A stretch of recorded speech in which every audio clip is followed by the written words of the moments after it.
Оору дегенде баарыбыздын чачыбыз тик турат. Баарыбыз оорудан коркобуз. Баарыбыз ооруну жаман көрөбүз. Бирок эң коркунучтуу оору бул руханий оору, жан дүйнөнүн оорусу. Анткени оору экиге бөлүнөт.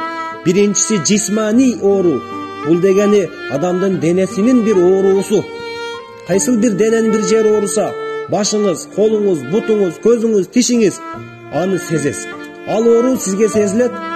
Бул оору сизди кыйнайт. Андыктан сиз ага дарыланасыз.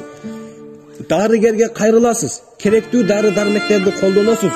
Ден соолугуңуз үчүн кам көрөсүз. Бирок эң коркунучтуу оору бул экинчиси. Бул руханий оору.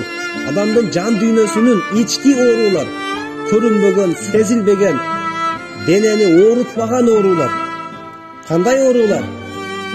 Көралбастык деген оору, ичи тардык деген оору, кек сактоо деген оору, илимсиздик деген оору, динсиздик деген оору, шүгүрсүздүк деген оору, сараңдык деген оору, рыя, эл көрсүн үчүн амал кылуу деген оору, дүйнөкорлук, мансапкорлук деген оору.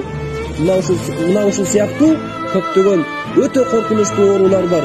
Тилекке каршы бул ооруларды биз сезе бербейбиз, байкабай калабыз, көңүл бурбай калабыз. Ал үчүн алдын алып дарыланбай калабыз. Ал эми бул оорулардын дарысы дин менен жашоодо. Бул оорулардын дарысы Куран жана хадисте. Толук дин менен жашамайынча бул оорулардан кутулуу өтө кыйын.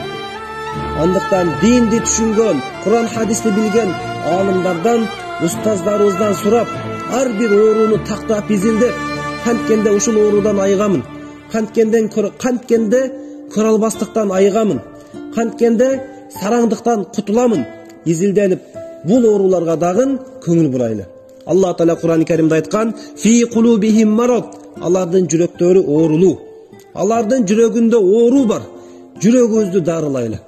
Жүрөгүбүздү тазалайлы.